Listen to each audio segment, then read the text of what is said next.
Assalamualaikum warahmatullahi wabarakatuh. Baiklah Ananda, untuk bab kedua ini kita akan mempelajari penyetaraan reaksi redoks.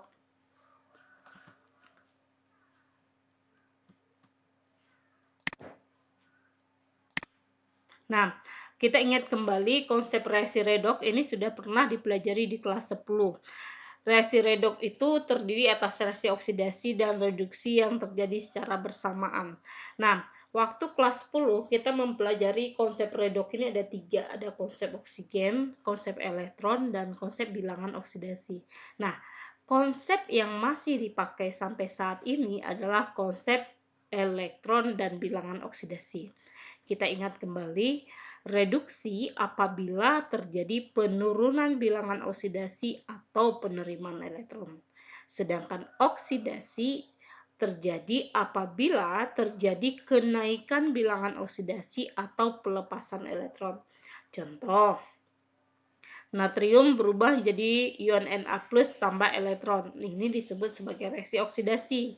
Sedangkan pada kasus Cu+2 tambah 2 elektron berubah menjadi Cu, ini disebut sebagai reaksi reduksi.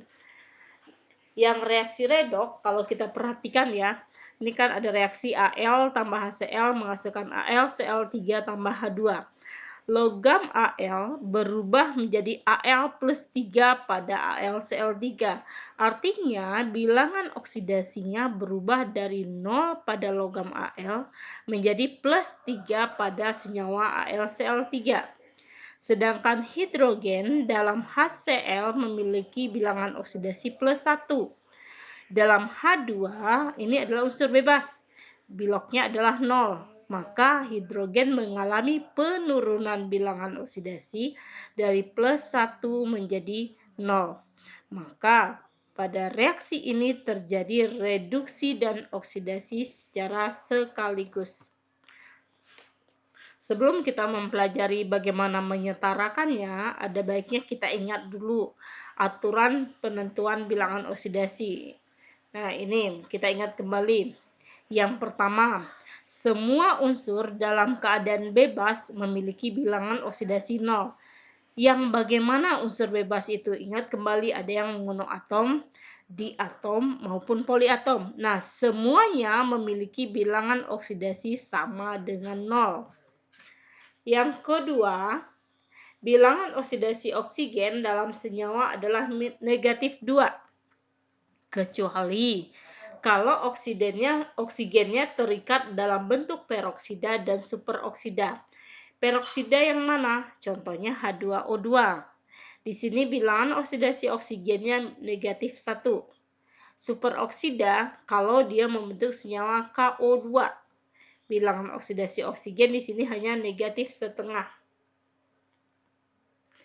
Yang ketiga, bilangan oksidasi hidrogen dalam senyawa umumnya positif 1, kecuali kalau dia bereaksi dengan hidrida.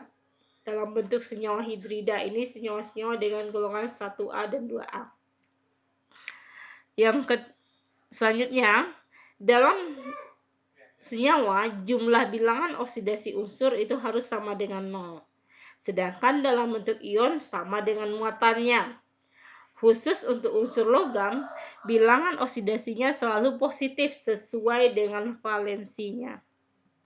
Oke, itu diingat lagi dari catatan kelas 10-nya ya. Sekarang kita masuk penyetaraan reaksi redoks. Reaksi redoks itu dinyatakan setara apabila jumlah unsur dan jumlah muatan sama di ruas kiri dan ruas kanan. Nah, penyetaraan reaksi redoks ini ada 2 metode.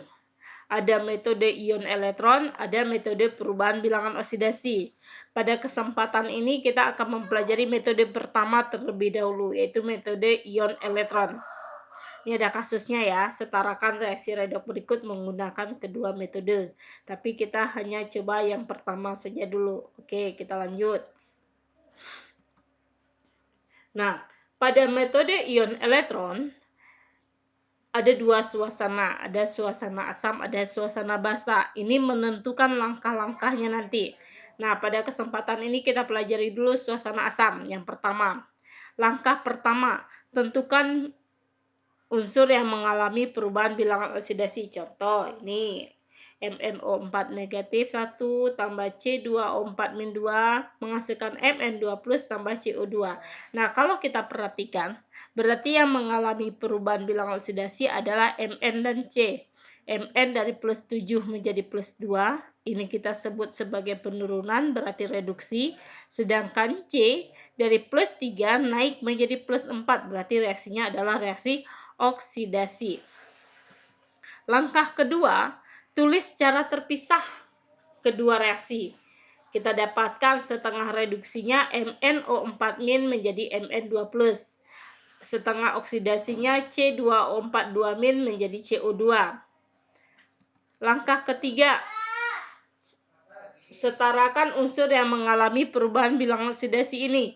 Tapi oksigen dan hidrogen kita abaikan terlebih dahulu. Nah, kalau kita perhatikan Mn-nya kiri kanan sama-sama 1, berarti tidak perlu dikasih koefisien. Sedangkan pada C, di kiri dia ada 2, C2, di kanan baru CO2. Makanya muncul koefisien 2 di sini. Selanjutnya, setarakan unsur oksigen dengan menambahkan 1 air H2O di tempat yang kekurangan oksigen. Jadi kurang 1O tambahkan 1 H2O, kurang 2 nanti tambah 2 dan selanjutnya.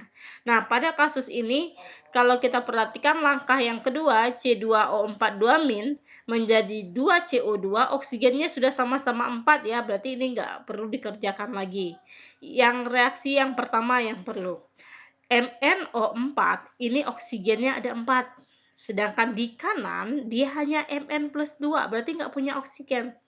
Berarti ruas kanan mengalami kekurangan 4 oksigen. Makanya di ruas kanan kita tampilkan dia ada 4 H2O. Lanjut. Setarakan unsur hidrogen dengan menambahkan H+ di tempat yang kekurangan H. Tetap reaksi kedua tidak melibatkan hidrogen, berarti tidak kita kerjakan. Biarkan saja. Reaksi yang pertama. Kalau kita perhatikan, di kiri tidak ada hidrogen. Di ruas kanan, karena penambahan 4H2O tadi, maka muncullah 8H. Sehingga di ruas kiri menjadi kekurangan hidrogen. Untuk menyamakan, maka di kiri kita tambahkan 8H+, seperti ini. Sehingga kiri kanan jumlah atomnya sudah sama. Lanjut. Yang keenam, setarakan muatan dengan menambahkan elektron di ruas yang memiliki muatan lebih positif. Oke, kita perhatikan. MnO4- tambah 8H+ menghasilkan Mn2+ tambah 4H2O. Ini reaksi akhir kita tadi ya. Kalau kita perhatikan muatannya. MnO4- berarti muatannya negatif 1. 8H+ berarti 8 kali 1 menjadi plus 8. Mn2+ berarti plus 2. H2O ini adalah senyawa netral, berarti muatannya 0. Kalau kita jumlahkan, di kiri dia bermuatan positif 7, di kanan dia bermuatan positif 2. Artinya ruas kiri lebih positif. Nah, sekarang kita lihat berapa beda dia. Beda dia adalah 5. Karena ruas kiri lebih positif, maka elektron kita tambahkan di kiri. Jumlah penambahannya tadi berdasarkan beda. Tadi positif 7 dengan positif 2, bedanya 5. Makanya di kiri kita tambahkan 5 elektron. Berlaku hal yang sama untuk reaksi C2O42- menjadi CO2. Kalau kita perhatikan muatannya, di kiri adalah negatif 2. Sedangkan di kanan adalah 0. Nah, supaya sama, makanya di kanan harus ditambahkan 2 elektron. Supaya dia sama-sama menjadi negatif 2. Oke, sekarang kedua setengah reaksi sudah setara baik dalam jumlah atom maupun dalam muatan. Sekarang kita gabungkan kembali. Bagaimana caranya? Samakan jumlah elektron yang reduksi dan oksidasi dengan mencari KPK.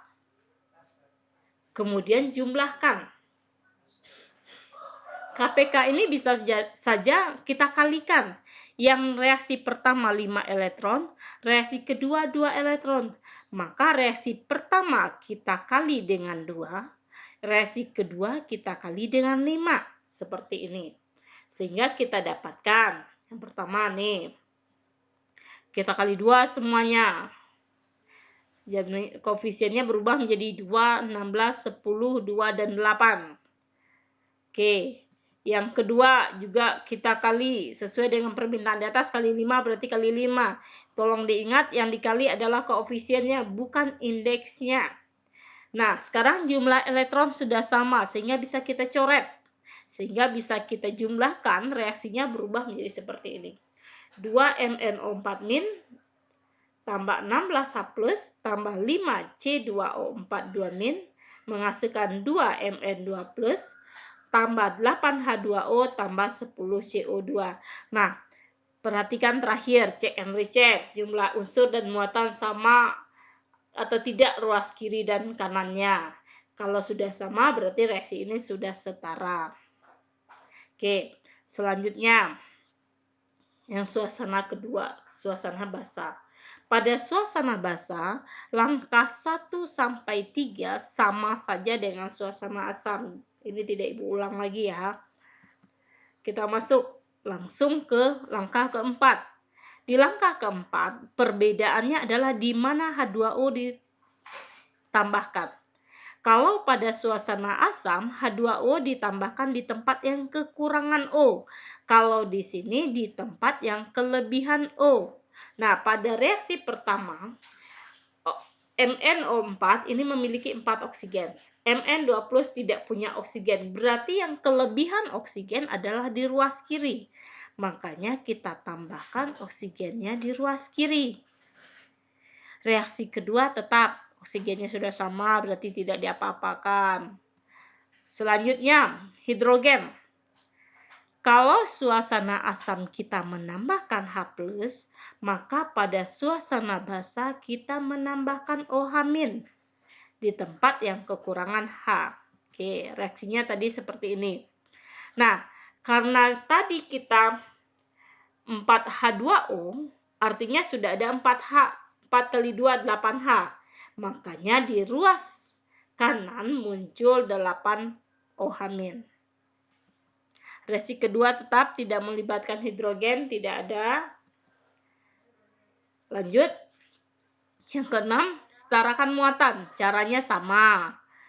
Kita hitung dulu muatan kiri dan kanan. Kalau diperhatikan berarti plus minus 1, 0, plus 2, dan min 8. Sehingga kita dapatkan di ruas kiri negatif 1, di ruas kanannya negatif 6. Kalau diperhatikan yang lebih positif adalah yang sebelah kiri. Oke. Berapa bedanya? Tetap 5. Berarti di ruas kiri kita tambahkan 5 elektron. Hal yang sama dengan reaksi kedua. Di reaksi kedua, kita hitung juga muatannya. Sama. 0 di ruas kanan, negatif 2 di ruas kiri. Supaya sama, maka di kanan kita tambahkan 2 elektron. Oke. Selesai sampai langkah ke-6. Langkah ke-7 tetap sama. Kita akan menggabungkan keduanya. Caranya sama, kita kalikan. Sama seperti tadi kita kalikan dengan kebalikannya. Yang pertama kita kali 2, yang reaksi kedua kita kali 5. Sehingga didapatkan reaksi seperti ini. Kalau kita jumlah, ini dia hasilnya. Oke, Ananda semua, untuk perjumpaan hari ini, pertemuan kali ini kita hanya mempelajari pada reaksi yang pertama ya. Hanya pada cara pertama. Silakan diulang kembali, dipelajari kembali, dan dicoba soal yang Ibu berikan. Terima kasih. Assalamualaikum warahmatullahi wabarakatuh.